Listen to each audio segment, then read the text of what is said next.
So there are two neighbors living together in the same compound, and they both quarreled. I'm sure every one of us must have lived with one or two impossible neighbors. Yes, we all have them. Oh God, the reason I'm laughing is that I also have them. So there is no how. Like, you must meet them one way or the other. Impossible neighbors, people that you try all your best to be their friends, all your best to be nice to, all your best to be the Christian that you are. They're just so impossible. Honestly, they want to make you do something irrational, something that you regret doing. If the grace of God and the Spirit of God is not with you, I'm telling you, you will do something. You'll be asking yourself, am I the one that did this?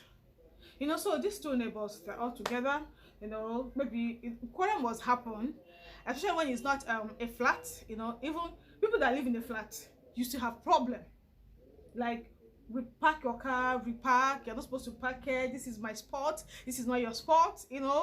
I remember, I know that sometimes my husband will be having his nap, we'll just say pee pee pee pee pee from the gate. And it happens when it's not like a very wide compound, like everybody is trying to fit in, and everybody in the compound, like each flat, all have their own cars and they want to park inside.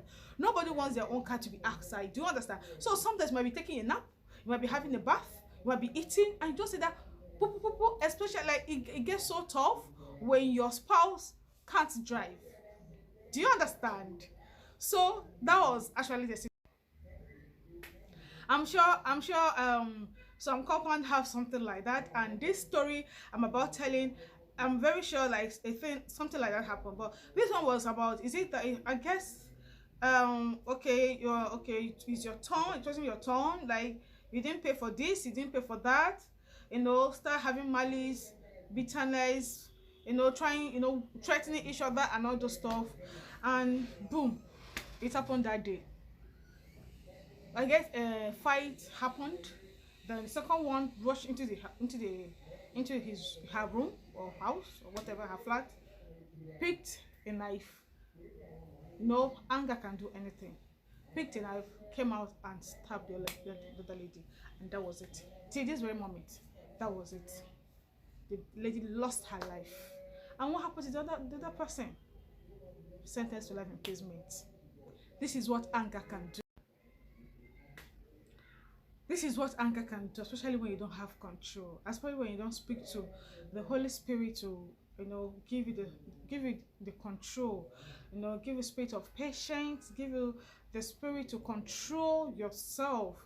Because as long as we're in this world, people will surely offend you, get on your nerves, get you angry, get you to foam and all that. But it takes the grace of God for you to overcome, especially at your compound, at workplace, even in church. Yes, people will get on your nerves. People will say things that will get you angry. People that will do things that will get you angry. People that will do all manner of things. Some will lie against you. How do you handle those things? It's by keeping silent and praying to God. My people will say, just take it to God in prayer. Even not going to my pastor, people say, take it to God and bring it to me. It's a burden. It's a body. And I remember this song that says, leave it there, leave it there, take your burdens to the Lord and leave it there, he will surely deliver you. So there's no how you take your burdens to the Lord, leaving it at his feet without him delivering you.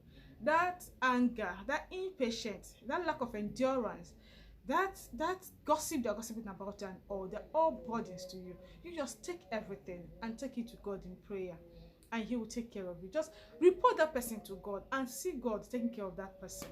So I just let me just come this afternoon, rant and tell you guys about this story and how to control our anger and all. Thank you all for swinging by at my channel again. May you get Idoghor. Am I beautiful? It's my wash day, so yeah, my hair, the natural babes. So thank you all for today. Till we meet again. I love you.